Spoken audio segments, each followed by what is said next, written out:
And I know that I sound crazy now, even talking about a $10,000 XR.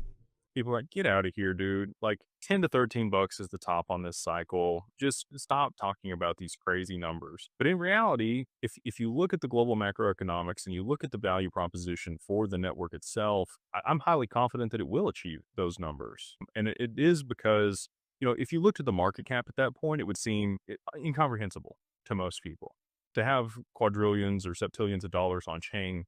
How? Right? But the difference here is stocks are all available to be traded. All those units are available to be traded at all times. So that demand, whatever it is on the stock and whatever it's priced at, is a correlation to the total outstanding shares versus what it's trading at. These cryptocurrencies can be held away, right? And so that you've already seen some of this with Bitcoin. There's a ton of Bitcoin that's been lost. There's a ton of Bitcoin that people just hold that they're never going to sell for any reason. Institutions, ETFs, other people are buying this up, and that's driven the price up, supply and demand, just normal economics, right? So total outstanding amount of a crypto versus what's available are two very different numbers. And if you look at XRP in particular, there's 100 billion that were minted.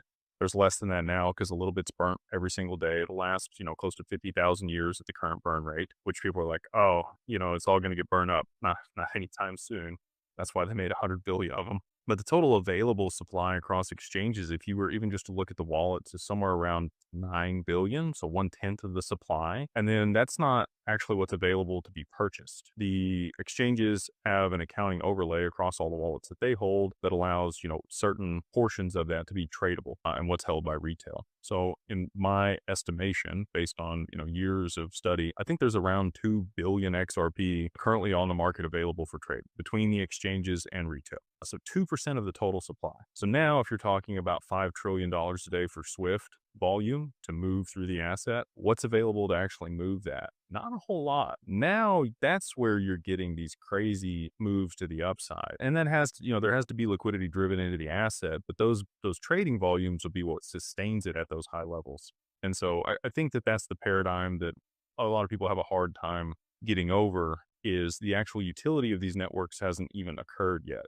All of this is speculative, but they need to be, again, like I mentioned earlier, once they drive the liquidity into these networks and issue stable coins and there's volume, then they'll be able to use it in the capacity that a lot of the people that are invested here are hopeful for. That's how I think we can get to these crazy high valuations, is again, just traditional supply and demand, but a much smaller supply than people think is available is what's available. And then I think that the demand for these assets, when there actually is utility, will be astronomical.